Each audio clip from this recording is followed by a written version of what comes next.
مريح تنهدى يا صاحي كي تستريح وبث الدعاء الخفي الصريح يسعك الفضاء الرحيب الفسيح سبيل الدموع سبيل مريح تنهدى يا صاحي كي تستريح وبث الدعاء الخفي الصريح يسعك الفضاء الرحيب الفسيح فبالله كم تستطب القروح ويبرأ جروح الكسير الجريح وينشط ذاك السقيم العليل وقد كان بالسقم دهرا طريق تقال العثار العظام به ويغدو الهوى ككبش ذاب.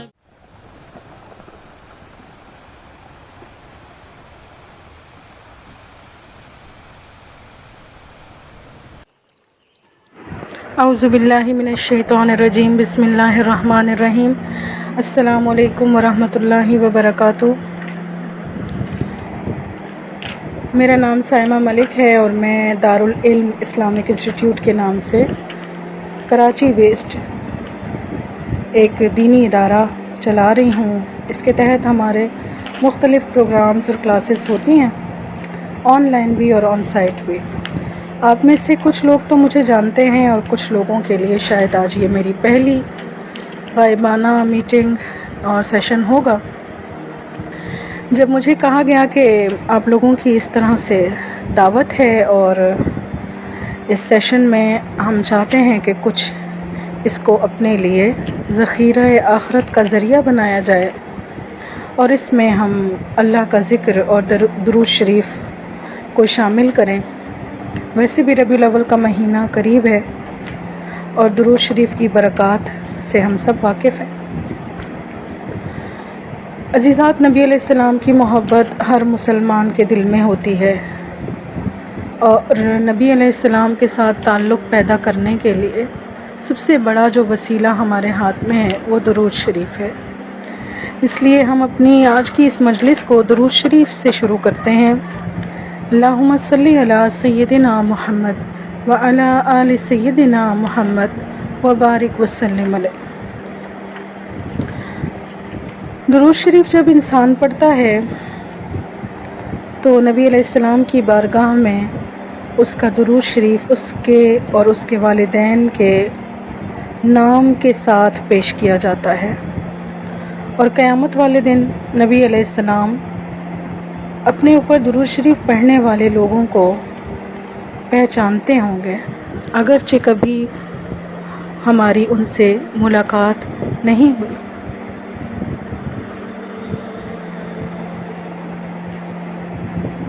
نبی علیہ السلام کی توجہات پانے کے لیے اور آپ کے قرب کو حاصل کرنے کے لیے سب سے بڑا وسیلہ درود شریف ہے. درود شریف کی جہاں بہت ساری برکات ہوتی ہیں وہاں ایک برکت یہ بھی ہے کہ اس سے انسان کے گناہ معاف ہوتے ہیں. انسان کے گناہ معاف ہوتے ہیں، 10 درجات بلند ہوتے ہیں اور 10 رحمتیں نازل ہوتی ہیں. عزیزات، نبی علیہ السلام کی سیرت اور آپ علیہ السلام کی حیات طیبہ ہر دور کے لیے مسلمانوں کے لیے رہنمائی کا ذریعہ ہے. فی زمانہ ہم جیسے دیکھتے ہیں کہ نفسا نفسی کا دور ہے، ہر طرف بھاگ دوڑ ہے اور دنیا پرستی اور مال پرستی عام ہو چکی ہے. اور پھر اس کے کچھ نتائج بھی ہم اپنی زندگی میں دیکھتے ہیں کہ جتنا ہم دنیا کے پیچھے بھاگتے ہیں اتنا ہی ہم دنیاوی معاملات کے اندر دن بدن دھنسنا شروع ہو جاتے ہیں. پریشانیوں کا اور ٹینشنز کا ایک نہ ختم ہونے والا سلسلہ ہوتا ہے اور اس میں انسان جو ایک کمزور اور ضعیف مخلوق ہے اس کو اپنے دنیاوی معاملات بھی دیکھنے ہوتے ہیں اور اپنے دینی معاملات بھی دیکھنے ہوتے ہیں. ایسا کوئی مسلمان نہیں ہے جو مکمل طور پہ آخرت کی فکر سے آزاد ہو اور جسے کبھی خیال نہ ہوتا ہو کہ مرنے کے بعد میرا کیا حال ہوگا یا میں نے مرنے کی کیا تیاری کی ہے۔ ہم اپنی زندگی میں مختلف ایسے واقعات ایگزامن کرتے رہتے ہیں جو ہمیں جھنجھوڑتے ہیں۔ سخت سے سخت دل انسان بھی سوچنے پر مجبور ہو جاتا ہے کبھی نہ کبھی اپنی زندگی میں کہ آخر اس دنیا کی زندگی کا مقصد کیا ہے۔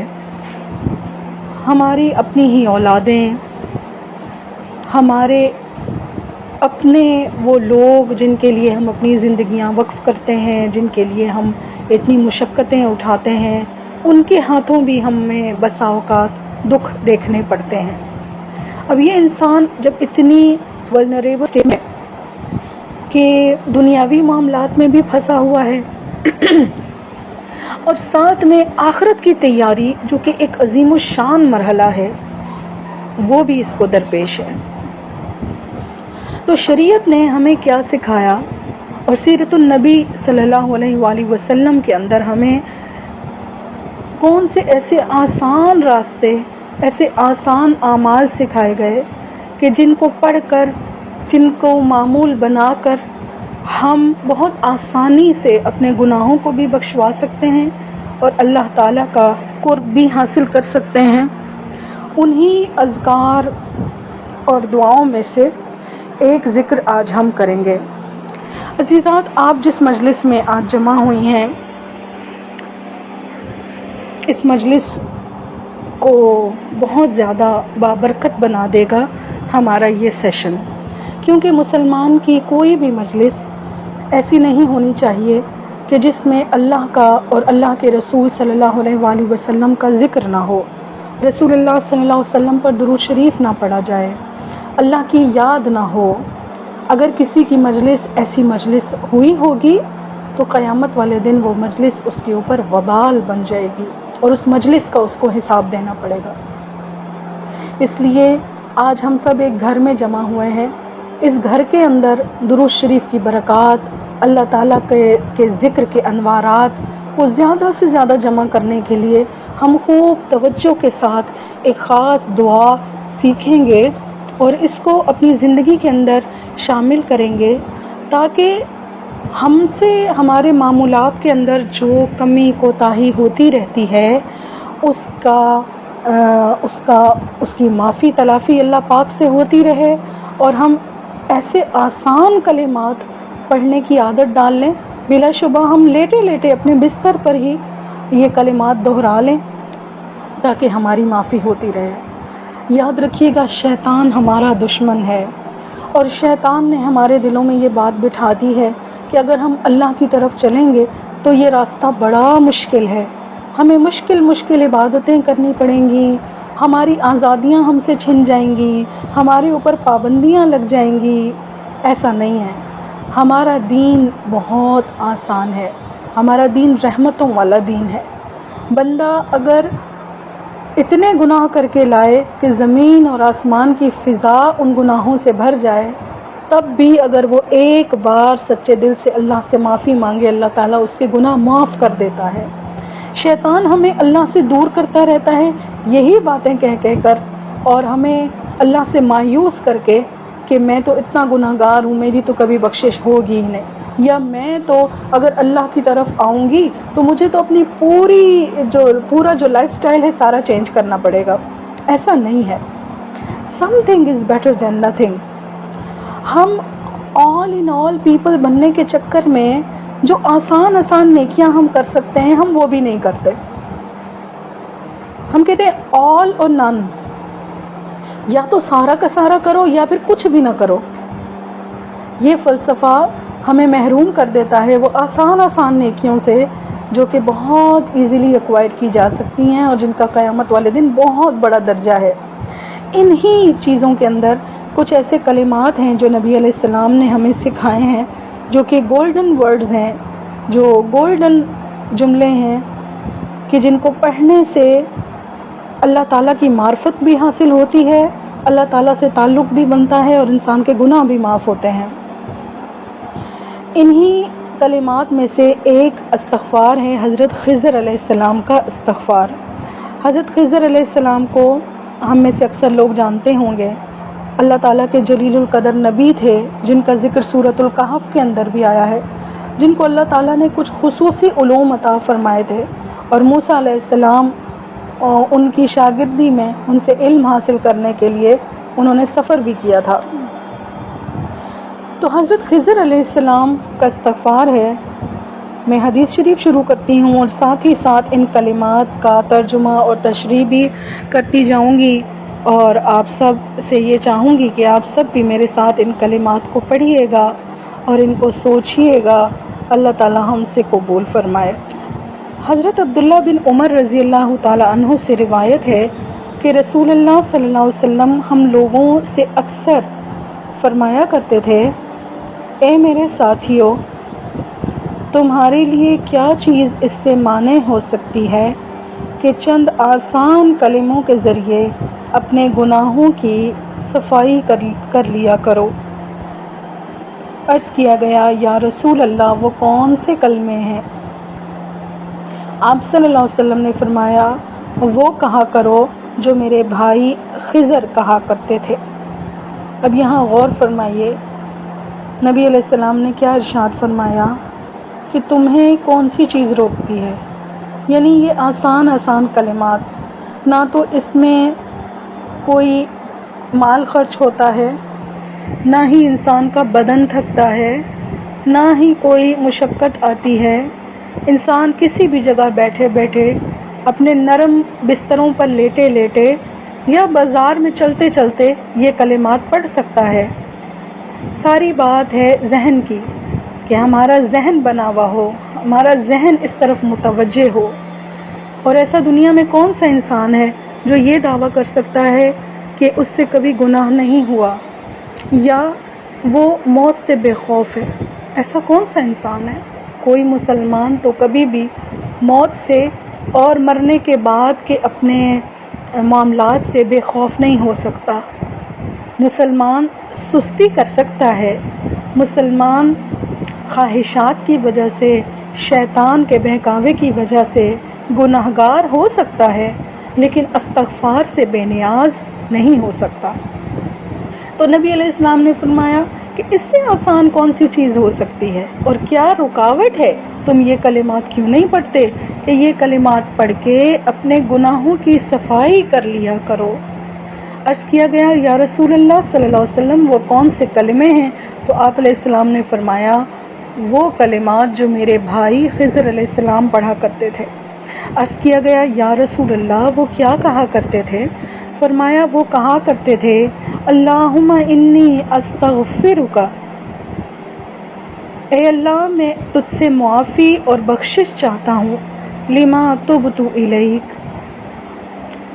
ان گناہوں کی جن سے میں نے تیرے حضور میں توبہ کی ہو۔ لما تبت الیک منہ ثم عدت فیہ، پھر میں اس کی طرف لوٹ گیا ہوں۔ سبحان اللہ، کتنا جامع کلمہ ہے۔ کیا مفہوم ہے اس کلمے کا؟ کہ یا اللہ میں آپ سے ان گناہوں پر توبہ چاہتا ہوں جن کی میں ایک دفعہ توبہ مانگ چکا اور پھر وہی گناہ کرنے لگا، وہی گناہ دہرانے لگا۔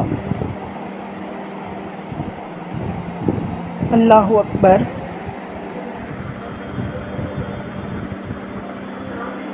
وَأَسْتَغْفِرُكَ، اور میں بخشش چاہتا ہوں، لما اعطیتک، ان نعمتوں پر جو آپ نے مجھے دیں۔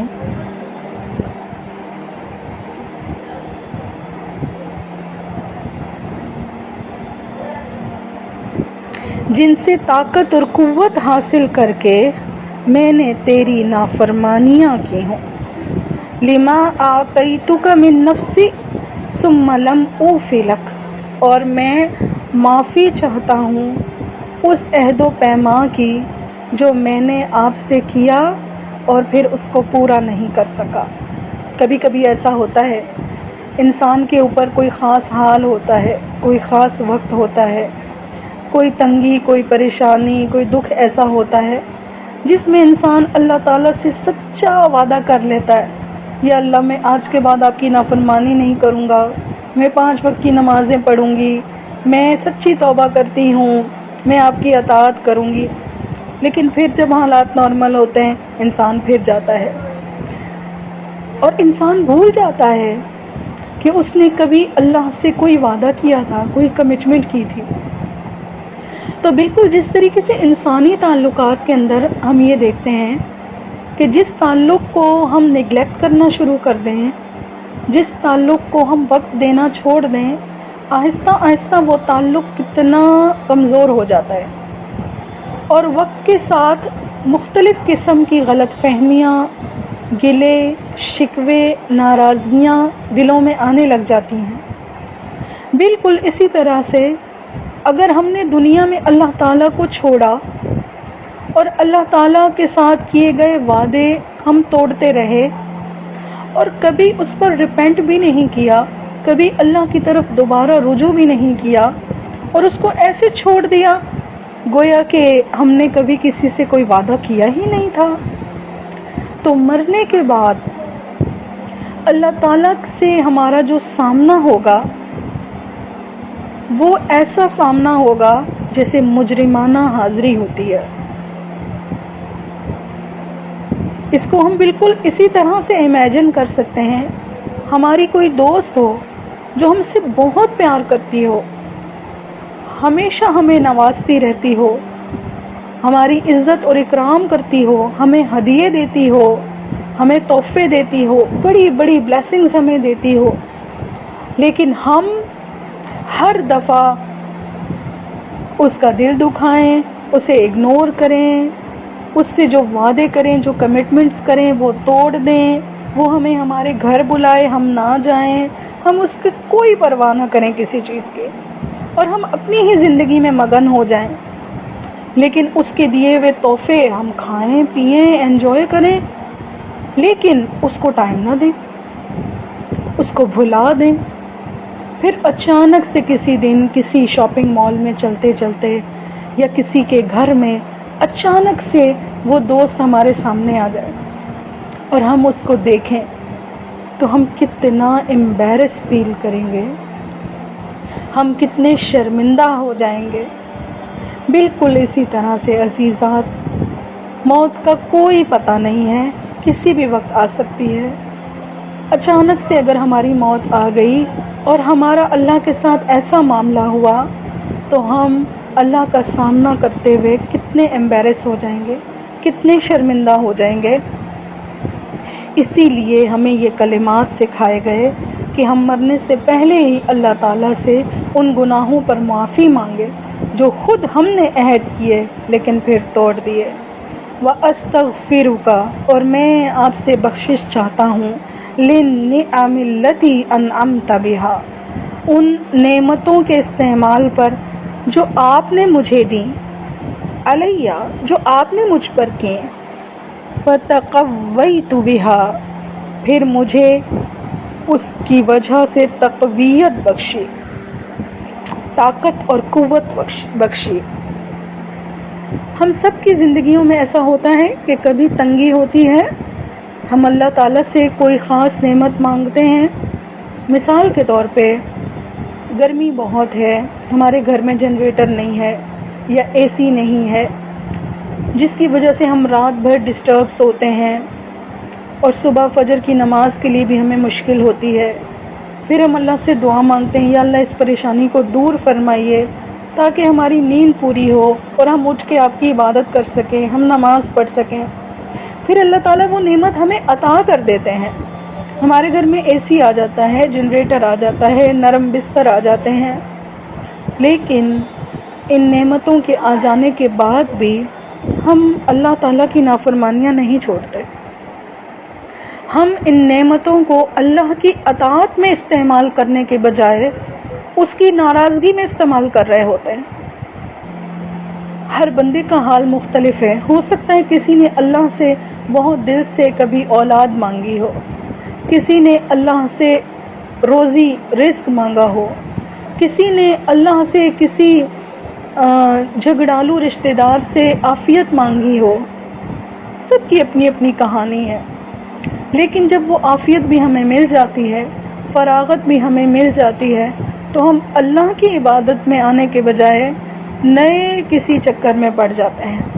تو اسی سے استغفار مانگی گئی، فَتَقَوَّيْتُ بِهَا عَلَى مَعَاصِيكَ، یا اللہ ان نعمتوں پر استغفار کہ جن کو ہم نے آپ کے گناہوں میں استعمال کیا، وَأَسْتَغْفِرُكَ لِكُلِّ خَيْرٍ أَرَدتُّ بِهِ وَجْهَكَ، اور میں پناہ مانگتا ہوں ہر اس نیک عمل سے جس کو جب میں نے شروع کیا تو میرا ارادہ صرف اور صرف تیری رضا تھا، فَخَالَطَنِي فِيهِ مَا لَيْسَ لَكَ، پھر اس میں مکس ہو گئیں کچھ ایسی نیتیں جو آپ کے لیے نہیں تھیں۔